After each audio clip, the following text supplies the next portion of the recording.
Personally, I can't stand it, and I'm sure many of you watching also feel the same way. However, in order to begin comprehending sentences in Japanese much faster, we have to learn the very basic grammar structures of Japanese. I suggest you do 10 to 20 minutes of grammar study each day as a beginner in order to get the basics out of the way. And once you have graduated from being a beginner, you can stop looking at grammar and instead learn grammatical structures naturally through immersion.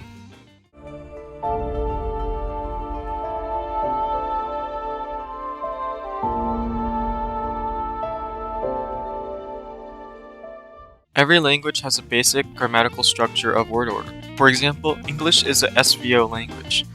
S stands for subject, V stands for verb, and O stands for object.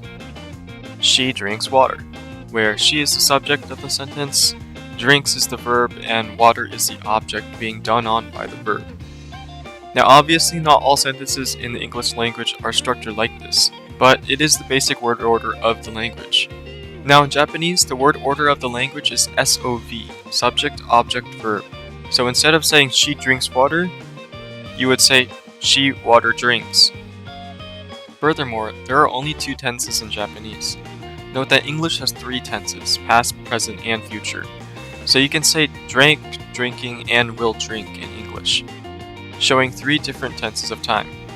However, Japanese only has non-past and past tenses. This means that there is no difference between the present tense and the future tense. However, you can usually easily tell when a sentence is using present tense or future tense based on the context or other words in the sentence, so don't worry about it too much. In Japanese, there are things called particles. Particles are characters that show relationships between the words in a sentence. What you need to know now is the core sentence structure of Japanese.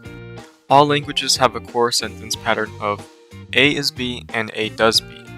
So an A is B sentence would be something like Hyoka is American, and an A does B sentence would be something like Hyoka runs. Now you can always add more to these sentences. You can make it past tense, you can make it a question, you can add more details about the sentences. But the core of the sentence revolves around A is B or A does B. So in Japanese, if we wanted to do an A does B sentence, we would first have to have a subject. So let's say we're going to say Hyoka runs. So the subject of the sentence would be Hyoka. Remember, the sentence structure of Japanese is SOV. We have no object in this sentence, only a subject and verb, so you would think you would just put the verb to run after the subject. However, remember the particles I mentioned earlier? The most important particle that will be in every sentence in Japanese, even though you can't see it sometimes, is ga. Ga is a subject marking particle, so it marks the subject of the sentence. Particles go behind the word they are marking, so right behind Hyoka, I would put this ga to mark that Hyoka is the subject of the sentence. So now that we have this ga here, we can just put the verb that means to run, which is hashiru. So now we have the sentence Hyoka ga hashiru, which means Hyoka runs. And remember that Japanese only has non-past and past tense, meaning there is no difference between present and future tense. So this sentence can also mean Hyoka will run.